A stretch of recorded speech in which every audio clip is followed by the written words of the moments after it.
दोस्तों, आपको तो ये बात पता ही होगी कि बलूचिस्तान में आज़ादी के लिए समय समय पर मांग उठती आई है। वहाँ आज़ादी के लिए संघर्ष जारी है। कई बार तो वहाँ के लोगों ने यह कहा है कि सीपीसी बलूचिस्तान वालों के लिए मौत के फरमान जैसा है, जो कि कोई इकोनॉमिक प्रोजेक्ट नहीं बल्कि एक सैन्य प्रोजेक्ट है। पर यह आज़ादी की मांग आज से नहीं, शुरू से ही उठती आई है। शुरू से ही बलूचिस्तान पाकिस्तान का हिस्सा कभी बनना ही नहीं चाहता था। तो चलिए पहले आपको थोड़ी सी इसकी हिस्ट्री बताते हैं और फिर बताते हैं कि बलूचिस्तान भारत का हिस्सा होता तो क्या होता। यह जो फोटो आप स्क्रीन पर देख रहे हो, ये बच्चा खान की है, जिसे फ्रंटियर गांधी के नाम से भी जाना जाता है।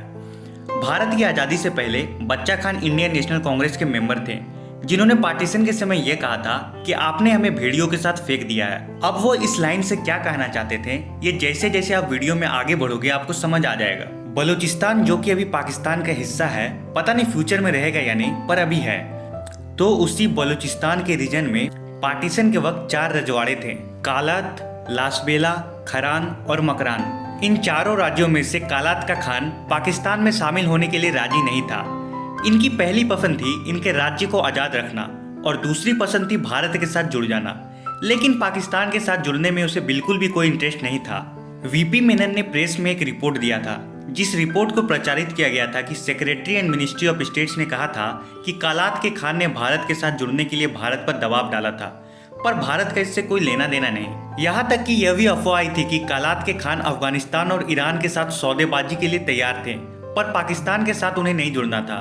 पर यह पॉसिबल नहीं हो पाया और आज बलूचिस्तान पाकिस्तान का हिस्सा है। तो चलिए अब जानते हैं कि अगर बलूचिस्तान भारत का हिस्सा होता तो क्या होता।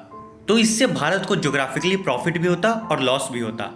तो चलिए एक एक करके इन्हें समझते हैं। अगर बलूचिस्तान भारत का हिस्सा होता तो आज भारत भारी मात्रा में प्राकृतिक संसाधनों का उपयोग कर रहा होता, जो भारतीय इकोनॉमी के लिए काफी ज्यादा फायदेमंद होती।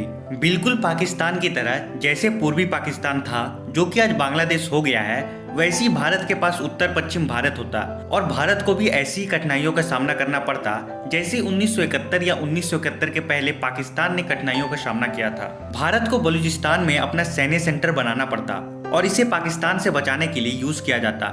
इसका मतलब है कि बहुत ज्यादा मिलिट्री पर खर्च करना पड़ता, और ऐसा होता तो अब तक की तुलना में आतंकवाद बहुत बड़ा सिरदर्द होता, क्योंकि बलूचिस्तान तीनों तरफ से पाकिस्तान, ईरान और अफगानिस्तान जैसे देशों से घिरा है।